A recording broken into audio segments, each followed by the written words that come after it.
Hello students, welcome to this channel. आज की इस वीडियो में हम सेकंड पोएम को करने वाले हैं। इसका नाम है कीपिंग क्वाइट। ठीक है, तो ये सेकंड पोएम है, तो इसको आज हम पढ़ेंगे लाइन बाय लाइन, इस पोएम को समझेंगे। ठीक है, और दूसरी बात है कि फर्स्ट पोएम, जो पोएम फर्स्ट है हमारी, उसको मैंने करवा दिया है, और फर्स्ट चैप्टर और सेकेंड चैप्टर उसके मैंने मोस्ट इंपॉर्टेंट क्वेश्चन आंसर करवा दिए हैं।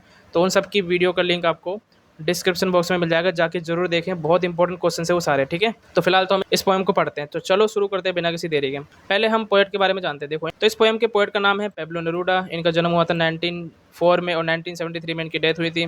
तो ये जो नाम है पेब्लो नेरूडा, ये इनका पेन नेम है। बेसिकली पेन नेम मतलब एक उपनाम होता है, मतलब ये रियल नेम नहीं है इनका। ठीक है, तो इनका जो रियल नेम है वो है नेफ्टाली रिकार्डो रेयास बेसवाल्टो। तो इतना देखो, इतना लॉन्ग नेम है इनका, लंबा नाम है काफ़ी, तो इसलिए इन्होंने जो है पेन नेम रखा था पेब्लो नेरूडा। ठीक है, इनका जन्म हुआ था एक पेरल टाउन में, जो कि चिले देश में पड़ता है। और इनकी पोएम काफ़ी ज़्यादा इजीली हम समझ सकते हैं, क्योंकि ये पोएम्स काफ़ी इजी लैंग्वेज में लिखते हैं। जब भी हम इनकी पोएम्स को पढ़ेंगे ना, तो हमारे माइंड में कहीं ना कहीं इमेज क्रिएट होती है, जिससे इनकी पोएम्स जो हैं ईजी लगने लगती है। ठीक है, तो ईजिली समझ में आ जाती हैं। ठीक है, चलो, और ये काफ़ी ज़्यादा ब्यूटीफुल होती है इनकी पोएम्स। ठीक है, ब्यूटीफुल लाइन्स होती हैं, उनमें काफ़ी डीप मीनिंग होता है। ठीक है, तो इन्होंने एक नोबेल प्राइज़ भी जीता है लिटरेचर में 1971 में। और इन्होंने इस पोएम में क्या बात करी है नेरूडा ने, तो नेरूडा ने इस पोएम में बात करी है कि देखो, क्वाइट इंट्रोस्पेक्शन कितना ज़रूरी है हम सब के लिए। ठीक है, क्योंकि अगर हम क्वाइट इंट्रोस्पेक्शन नहीं करेंगे, अब इसका मतलब क्या होता है? इसका मतलब होता है शांत होकर के अपने आप को इंट्रोस्पेक्ट करना, मतलब अपने काम को एनालाइज करना, खुद को जानना। ठीक है, और अपने एक्शंस को, जो आप काम कर रहे हो उसको समझना कि क्यों कर रहे हो, उसका रिजल्ट क्या होगा, तो ये सारी चीज़ें जानना। तो ये कितना इंपॉर्टेंट है हमारी लाइफ में। अगर हम ये सब नहीं करेंगे तो हम बस वही चौबीसों घंटे बस वही लगातार काम करते जाएंगे जो हम करते आ रहे थे। ठीक है, और उसका नतीजा क्या निकलेगा क्या नहीं निकलेगा उसके बारे में हम सोचते भी नहीं हैं, और ना ही अपने आप को देखते हैं, अपनी हेल्थ को देखते हैं। ठीक है, और डेवलपमेंट के नाम पे जो नेचर को इतना ज़्यादा नुकसान पहुंचाया जा रहा है, उसको भी हम नहीं देखते हैं कि नेचर को इतना नुकसान पहुंचाने के बाद उसका रिजल्ट क्या होगा। ठीक है, उसकी कॉन्सिक्वेंसेस क्या होंगी, उसकी परवाह बिल्कुल भी हम नहीं करते हैं। तो पोएट ने जो है इस पोएम में ये सब चीज़ें कहा है। ठीक है, और हम एनिमल्स को नुकसान भी पहुंचाते हैं। तो एक पल के लिए हम ये सारे अगर काम रोक दें, तो सोचो, हमें पता चलेगा कि हम क्या क्या चीज़ें कर रहे हैं, कितनी बुरी चीज़ें करते जा रहे हैं। ठीक है, नेचर को हम बर्बाद कर रहे हैं, एनिमल्स को नुकसान पहुंचा रहे हैं, खुद को नहीं देख रहे हैं, खुद के काम को एनालाइज नहीं कर रहे हैं। तो ये सब चीज़ें हमें नहीं पता चल पाएगी अगर हम खुद को नहीं जानेंगे तो। ठीक है, इंट्रोस्पेक्ट नहीं करेंगे तो। इंट्रोस्पेक्ट का मतलब होता है आत्मचिंतन करना, खुद के बारे में जानना। ठीक है, और इससे जो है एक फीलिंग क्रिएट होती है हमारे माइंड में, एक फीलिंग आती है म्यूचुअल अंडरस्टैंडिंग की, मतलब हम इंसान को समझने लग जाते हैं। ठीक है, एक दूसरे को समझने लग जाते हैं। तो ये थे इस पोएम के पोएट। अब बढ़ते हैं आगे, पोएम को हम लाइन बाय लाइन समझते हैं। ठीक है, तो चलो स्टेंजा को पढ़ते हैं। देखो, स्टेंजा यहाँ से शुरू होता है, now we will count to 12 and we will all keep still.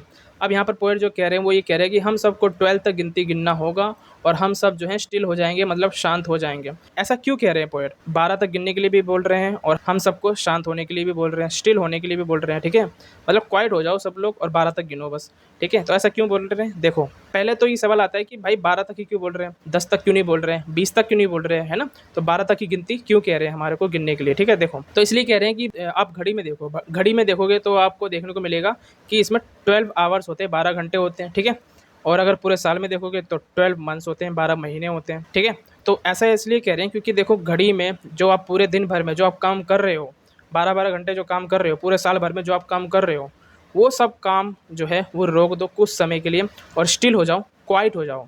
ठीक है, तो हम सब जो है 12 तक गिनेंगे और हम सब शांत हो जाएंगे। ठीक है, तो पोएट जो है इस लाइन में ये कह रहे हैं। ठीक है, चलो नेक्स्ट लाइन देखो, for once on the face of the earth let's not speak in any language. यहाँ पर पोएट कह रहे हैं कि देखो, एक बार के लिए हम धरती पर कोई भी लैंग्वेज नहीं बोलते हैं, किसी भी लैंग्वेज में हम बात नहीं करते हैं। ठीक है, तो पोएट ऐसा क्यों कर रहे हैं? देखो, दुनिया भर में काफ़ी सारी लैंग्वेजेस बोली जाती हैं, जैसे कि फ्रेंच हो गई, इटालियन हो गई, जर्मन हो गई, इंग्लिश हो गई, हिंदी हो गई। तो काफ़ी सारी लैंग्वेजेस होती हैं जिसमें बात करते हैं इंसान, है ना? तो इससे क्या होता है ना, बैरियर क्रिएट होता है, मतलब एक दूसरे से हम बात करते हैं तो बाधाएं उत्पन्न होती है इससे। ठीक है, अगर आप दूसरे देश में जाओगे, जैसे अगर आप जापान जाओगे, तो आपको थोड़ी जैपनीज सीखनी पड़ेगी, तभी तो आप कम्युनिकेशन कर पाओगे। ठीक है, तो इससे ना बाधाएं उत्पन्न होती है, हम अपनी बात को दूसरे तक हम नहीं रख पाते हैं, हम जो है दूसरों को नहीं समझा पाते जो हम फील करते हैं। ठीक है, तो इससे अच्छा है कि हम किसी भी लैंग्वेज में ना बात करें, सिर्फ और सिर्फ पीस की लैंग्वेज में बात करें, यानी कि यूनिटी की लैंग्वेज में बात करें। ठीक है, और एक दूसरे को समझें, एक दूसरे की रिस्पेक्ट करें, एक दूसरे की हेल्प करें, और किसी भी लैंग्वेज में बात ना करें। तो पोएट जो है इस लाइन में ये कह रहे हैं। ठीक है, let's stop for 1 second and not move our arm so much. अब यहाँ पर ये कह रहे हैं कि देखो, 1 सेकंड के लिए सब कुछ रोक दो अपने जो आर्म्स है, मतलब आर्म्स का मतलब क्या है, जो भी आप हाथों से जो भी आप काम कर रहे हो, चाहे आप राइटिंग का काम कर रहे हो, ठीक है, या फिर आप मजदूरी कर रहे हो, ठीक है, घर बनाने का काम कर रहे हो, सड़क बनाने का काम कर रहे हो, जो भी आप काम कर रहे हो जिसमें बहुत ज़्यादा मेहनत लगती है, ठीक है, हाथों को आराम नहीं मिल पाता है, ठीक है, तो उस काम को रोक दो कुछ समय के लिए, ठीक है, क्योंकि अगर आप रोक दोगे तो आप देखोगे कि आपकी हेल्थ में कितना बुरा असर पड़ रहा है, और दूसरी बात है कि उस काम से क्या नतीजा निकल रहा है, ठीक है। तो इस वर्ड का जो है एक और मीनिंग हो सकता है, जैसे कि इंसान जो है वेपन्स का यूज़ कर रहे हैं एक दूसरे को मारने के लिए, एक दूसरे को चोट पहुंचाने के लिए, नुकसान पहुंचाने के लिए, ठीक है, तो वेपन्स को यूज़ करना भी बंद कर दो, ठीक है। अगर आप ऐसा करते हो तो इससे इंसानियत बचेगी, ह्यूमैनिटी बचेगी, ठीक है। तो हम सब जो है एकजुट हो जाएंगे और इससे क्या होगा, इससे ह्यूमैनिटी बच जाएगी, ठीक है। तो पोएट जो है इस पोएम में ये कह रहे हैं, ठीक है। चलो समझ गए, तो आगे देखते हैं। It would be an exotic movement without rust without engines. तो ये काफ़ी एक्जोटिक मूवमेंट होगा। एक्जोटिक का मतलब होता है यहाँ पर रेयर, मतलब अनोखा, ठीक है। तो काफ़ी अनोखा पल होगा अगर कोई भी भागदौड़ नहीं होगी या भीड़ भाड़ नहीं होगी, कोई भी शोरगुल नहीं होगा। विदाउट इंजन्स का मतलब होता है कोई भी मशीन नहीं चलेगी, कोई भी गाड़ियाँ नहीं चलेगी। सड़कों पे आप देखते होंगे काफ़ी ज़्यादा ट्रैफिक जाम होता है, ठीक है, कितनी सारी गाड़ियाँ होती है, तो वो सब रुक जाएंगी, ठीक है, वो सब चलाना वो छोड़ देंगे कुछ समय के लिए, ठीक है। तो वो देखेंगे उससे कितना बुरा असर पड़ रहा था हमारे एनवायरनमेंट में, ठीक है। तो ये सब अगर रुक जाएगा और सब लोग जो है एकजुट हो जाएंगे तो सोचो कितना एक्जोटिक मूवमेंट वो होगा, ठीक है। We would all be together in a sudden strangeness. हम सब जो है टुगेदर हो जाएंगे, मतलब एक साथ हो जाएंगे एक अजीब सी आई परिस्थिति में या स्थिति में, ठीक है। मतलब एक अजीब सी सिचुएशन बनेगी ना, जब सब लोग जो है मान लो सारे काम बंद कर देंगे, ना कोई भागदौड़ होगी, ना कोई गाड़ियाँ चलेंगी, तो सोचो वो कैसा एक्जोटिक मूवमेंट होगा। और सब जो है यूनाइट हो जाएंगे, सब जो है एकजुट हो जाएंगे, ठीक है। और सब लोग क्वाइट की लैंग्वेज में, यूनिटी की लैंग्वेज में सब एक दूसरे से बात करेंगे, ठीक है। तो कैसा एक्जोटिक मूवमेंट होगा ना, ऐसा पल कभी आया ही नहीं है, ठीक है। चलो, fishermen in the cold sea would not harm whales, and the man gathering salt would look at his hurt hands. अब देखो यहाँ पर पोएट क्या कह रहे हैं, पोएट ये कह रहे हैं कि जो फिशरमैन है, जो मछुआरे हैं, वो भी कोल्ड सी में यानी ठंडे समुद्र में वेल्स को हार्म नहीं करेगा, मछलियों को नुकसान नहीं पहुंचाएगा। तो वो जो काम कर रहा है मछलियों को पकड़ने का, मछली को हंट करने का, ठीक है, तो वो क्या करेगा, वो वेल्स को नुकसान नहीं पहुंचाएगा, वो वेल्स को हंट नहीं करेगा, ठीक है, वो अपने काम को रोक देगा। और दूसरा है वो लोग जो नमक को इकट्ठा करते समुद्र के किनारे, ठीक है। तो आपने देखा होगा समुद्र के किनारे काफी नमक होते हैं, तो वो लोग जो क्या करते हैं, नमक को इकट्ठा करते हैं अपने हाथों से, और उनके हाथ जो है काफ़ी ज़्यादा छिल जाते हैं, काफ़ी ज़्यादा उनको छाले पड़ जाते हैं उनके हाथों में, बट वो अपने हाथों को नहीं देखते, वो अपने काम में इतना व्यस्त होते हैं ना कि वो अपने हेल्थ को, अपने हाथ को नहीं देखते हैं, ठीक है। तो पॉइंट यहाँ पर ये कह रहे हैं कि अगर वो काम को रोक देंगे कुछ पल के लिए, और वो उस समय फिर क्या करेंगे, इंट्रोस्पेक्ट करेंगे, अपने हाथ को देखेंगे, तब उनको पता चलेगा, देखो उनके हाथ जो है कितना ज़्यादा खराब हो चुका है नमक की वजह से, ठीक है। तब जाके अपने हाथ के दर्द को वो समझ पाएंगे, ठीक है। चलो नेक्स्ट स्टेंजा को देखते हैं। देखो, those who prepare green Wars with gas, Wars with fire. अब यहाँ पर वो कहा जा रहा है कि देखो जो लोग ग्रीन वॉर्स के खिलाफ लड़ाई करते हैं, ग्रीन वॉर्स का मतलब यहाँ पर होता है एनवायरनमेंट के खिलाफ, पेड़ पौधों को काट रहे हैं, ठीक है, एनवायरनमेंट को पूरी तरीके से नष्ट कर रहे हैं डेवलपमेंट के नाम पे, ठीक है। और जो गैस यानी केमिकल गैस या फायर से एक दूसरे के साथ लड़ाई कर रहे हैं। फायर का मतलब यहाँ पर क्या है, वेपन से, हथियार से, जैसे कि बंदूक हो गया, मिसाइल हो गई, ठीक है। तो इन सब से वो इंसान को ख़त्म करते जा रहे हैं, ह्यूमैनिटी को ख़त्म कर रहे हैं, ठीक है। तो इससे क्या हो रहा है, इससे इंसानियत ख़त्म होती जा रही है, समझ गए। और दूसरी बात यह है कि एनवायरनमेंट खत्म होते जा रहा है, ठीक है। तो एनवायरनमेंट को नुकसान पहुंच रहा है, तो अगर एनवायरनमेंट ही नहीं होगा तो इंसान ही नहीं होगा, ठीक है। Victory with no survivors. Poet इसमें ये कह रहे हैं कि जो लोग ग्रीन वॉर के खिलाफ लड़ाई करते हैं, मतलब एनवायरनमेंट को नुकसान पहुंचा रहे हैं, पेड़ पौधों को काट रहे हैं, माइनिंग कर रहे हैं, खनिज को निकाल रहे हैं ज़मीन के नीचे से, ठीक है। तो उससे क्या हो रहा है, इससे पर्यावरण, एनवायरनमेंट सब दूषित हो रहा है, सब खराब हो रहा है। और दूसरी बात यह है कि जो सोल्जर्स जो हैं, जो दूसरे कंट्रीज़ को वो बंदूक से या मिसाइल से लोगों को मारते हैं, ठीक है, तो उससे विक्ट्री तो हो जाएगी, विक्ट्री मतलब उससे जीत तो हो जाएगी। आप दूसरों को मारोगे, ठीक है, हथियार का यूज़ करके, या दूसरे के देश को कब्जा करने के लिए क्या करोगे, आप हथियार का यूज़ करोगे, तो उससे विक्ट्री तो हो जाएगी, बट कोई भी सर्वाइवर नहीं बचेगा, कोई भी इंसान नहीं बचेगा, ठीक है। तो पोएट इसमें ये कह रहे हैं, would put on clean clothes and walk about their brothers in the shade doing nothing. अब पोएट यहाँ पर ये कह रहे हैं कि सबको जो है क्लीन क्लोथ्स पहनना होगा। क्लीन क्लोथ्स का मतलब होता है अच्छे कपड़े। अच्छे कपड़े का मतलब क्या है, यहाँ पर अच्छे कपड़े का मतलब है नई शुरुआत, ठीक है। तो नई शुरुआत जो है लोगों को करनी पड़ेगी, जो आप काम कर रहे हो उसे छोड़ना पड़ेगा और आपको नई शुरुआत करनी पड़ेगी और इंसानियत के बारे में बात करनी पड़ेगी, ठीक है। और अपने भाइयों के साथ जो है चलना पड़ेगा, टहलना होगा छाँव में अच्छे कपड़े पहन करके। और डूइंग नथिंग का मतलब होता है कुछ नहीं करना पड़ेगा, बस इंसान बनना पड़ेगा, ठीक है। तो इंसान बनना होगा सभी को, और अच्छे कपड़े पहनने होंगे, नई शुरुआत करनी पड़ेगी। जो भी आप लड़ाइयाँ लड़ रहे हो, इतने सालों से युद्ध लड़ते आ रहे हो, उन सबको छोड़ना पड़ेगा, ठीक है। उससे कोई भी इंसान नहीं बचेगा, विक्ट्री तो होगी, जीत तो होगी आपकी, बट कोई भी नहीं बचेगा, तो उस जीत का क्या फ़ायदा होगा, ठीक है। इसमें जो है भाईचारे की बात कही जा रही है, जो भी इंसान है, जो आपके दुश्मन है, वो भी आपके भाई हैं, आपके ब्रदर्स है, तो इंसानियत बचा के रखनी है, ठीक है, अच्छा इंसान बनना है, ठीक है। चलो, ये तो इस स्टेंजा में ये कहा गया था। अब नेक्स्ट स्टेंजा को देखते हैं। देखो, what I want should not be confused with total inactivity.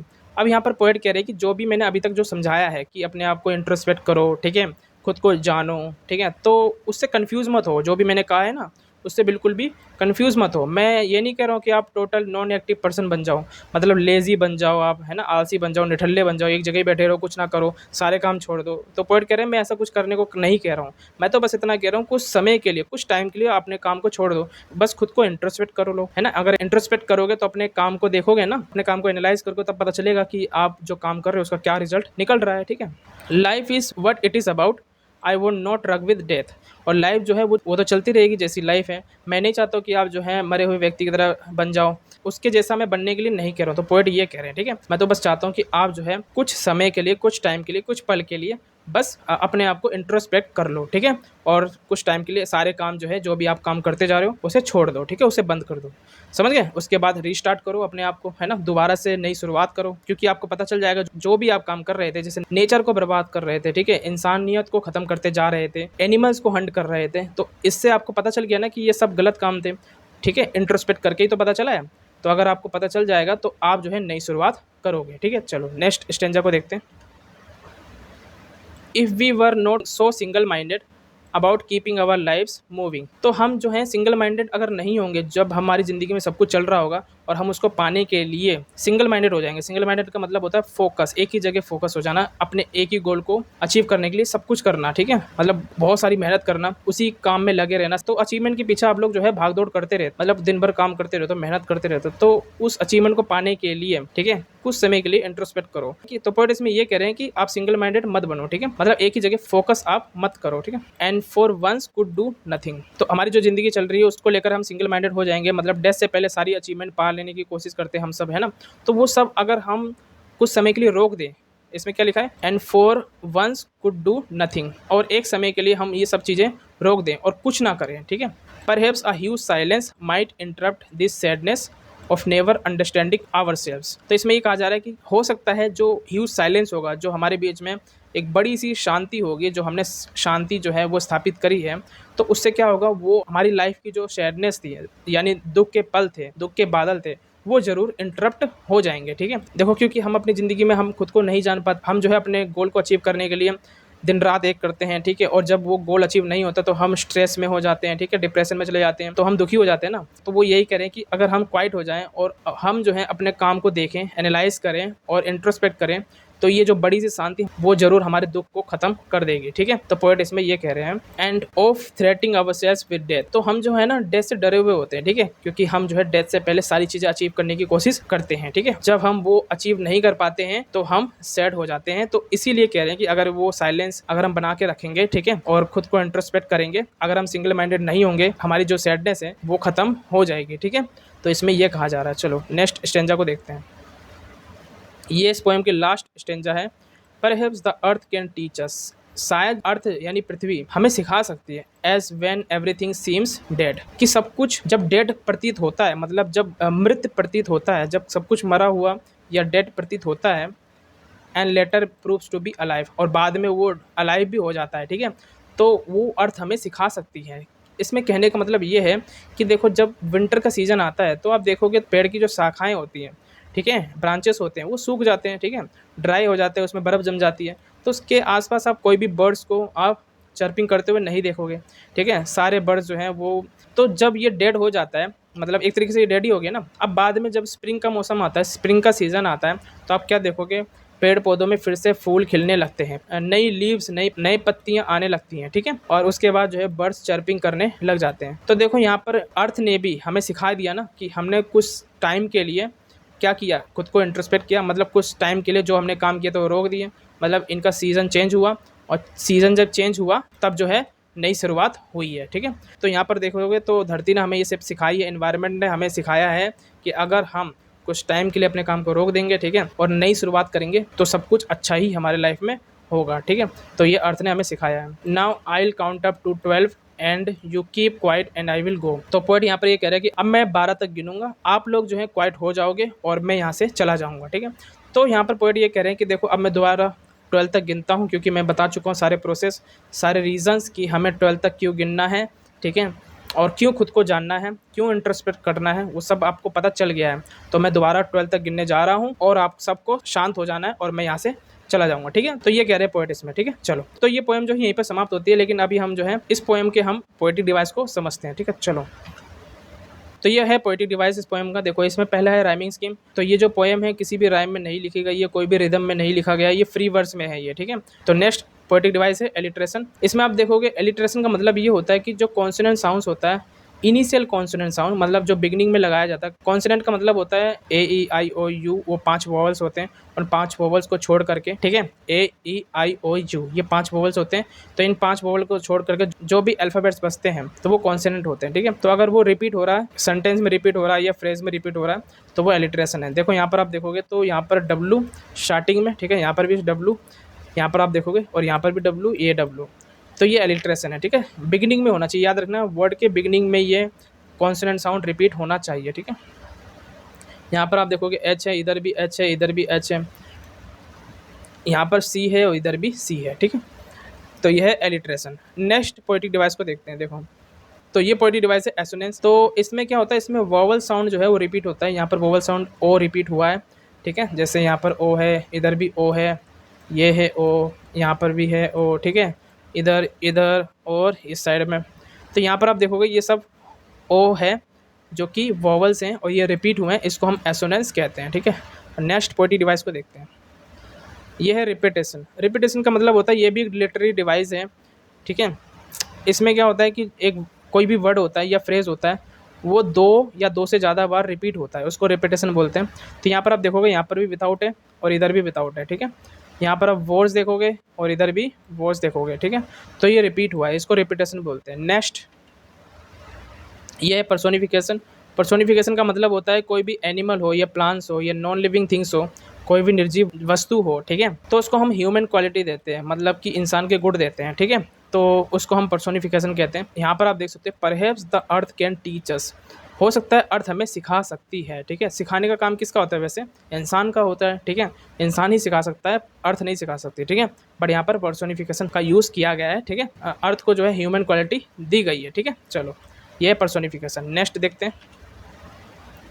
तो ये है एनाफोरा पोएटिक डिवाइस। ये भी फिगर ऑफ स्पीच है। इसमें क्या होता है, इसमें जो वर्ड्स होता है वो बिगिनिंग में रिपीट होता है, ठीक है। चाहे वो सक्सेसिव क्लॉज का हो या फ्रेज का हो या सेंटेंस का हो, तो वो सेंटेंस के बिगिनिंग में आप देखोगे वो वर्ड जो है रिपीट होता है।